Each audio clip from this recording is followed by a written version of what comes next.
Sup guys, today is day 13. The day before that crucial 2-week mark, or at least it seems to be crucial for me. It seems to be the time that I've allowed, time and time again, throughout this year, alcohol back into my life.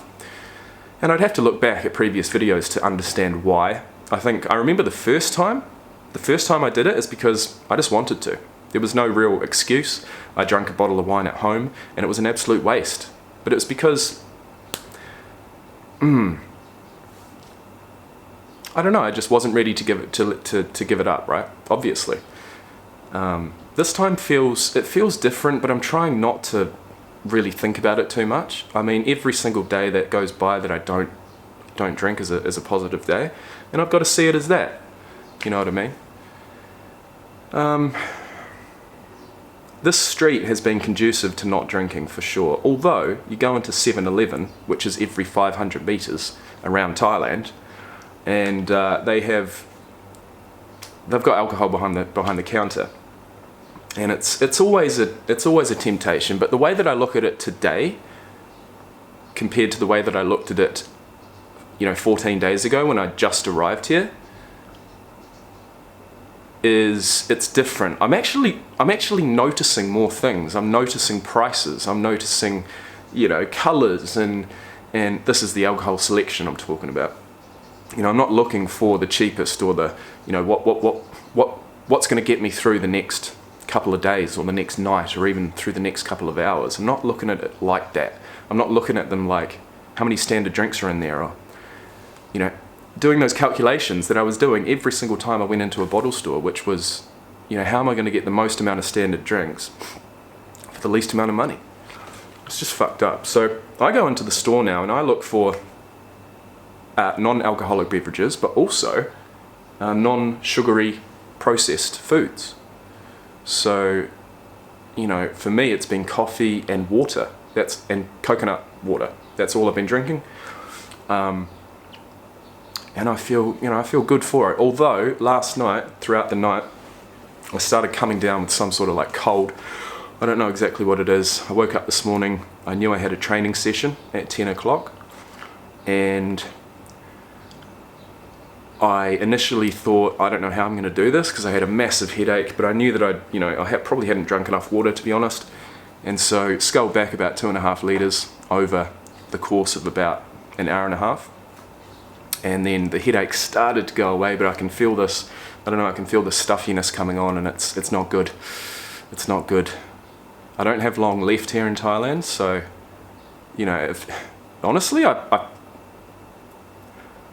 probably got away scot-free for the first couple of weeks, because normally when I go on holiday, either, a couple of days before I go or just when I arrive somewhere, I start getting sick, and it really, it takes the shine off of the trip, you know what I mean? But being that we're 2 weeks in and I've just caught my first case of, I don't know what it is, I guess it's not too bad. Could have been worse. So either way, I was able to convince myself to go down to Tiger Muay Thai and have my 1-hour private session with Crew Ali. And I mean, it doesn't matter how bad I was. Actually, I don't know how I pulled it together, but I did. And so I was able to get through it somewhat, and still have some pretty explosive power. And it's another session in the books, you know what I mean? And it's a hell of a lot of sweat that has come out, and I can replenish that with water and coconut water, and just keep that cycle of detoxing, keep that healthy cycle going with my body.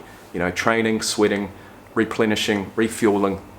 You can't beat it. So I'm really proud. I'm sitting here right now, I am proud that I went down there and that I fucking smashed it. And I was never going to get that motivation from anywhere else. It's just in here.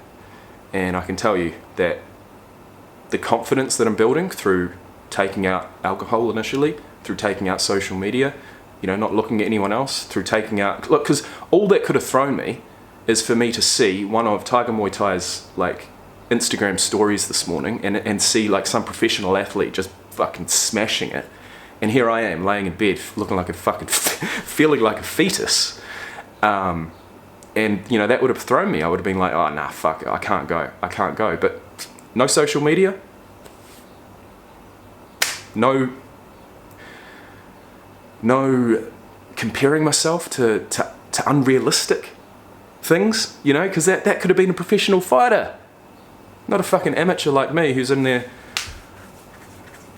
That could have been a professional fighter, who knows? That's the kind of thing that happened time and time again, and I just got so frustrated. So the confidence that I'm building through taking out alcohol, social media, sugar, a healthier diet, knowing, this is a really interesting thought, is that knowing that, okay, if I do start to feel sick, or if I am tired, or if, if I do have a headache, or a sore stomach, or, it's not due to alcohol. So that instantly removes a hell of a lot of anxiety for me, because, I don't know if surely I'm not the only one, but being that I'm not fucking old yet, being that I do still feel like I'm in my prime, I've got my prime ahead of me, the anxiety that came over me, just not so much due to how I was feeling, not so much due to how bad a single hangover was, just the anxiety that I was just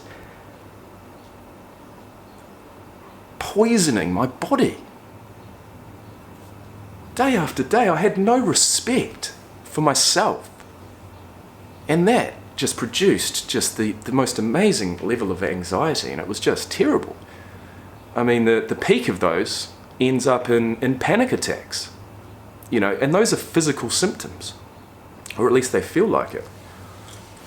So, I don't think I mentioned this, but after my last session, I had a cut on my toe, and I also had a sore back. So I've been getting through that over the last 3 or 4 days, and today, yes, I may be under the weather, but I have gone down there. I didn't feel anything wrong in my back, and my toe is slowly but surely healing. But with, cellulitis and staph infections over here, and it, within any sort of Muay Thai or martial arts gyms, you got to be really careful with open cuts, and so I actually put a bandage over it.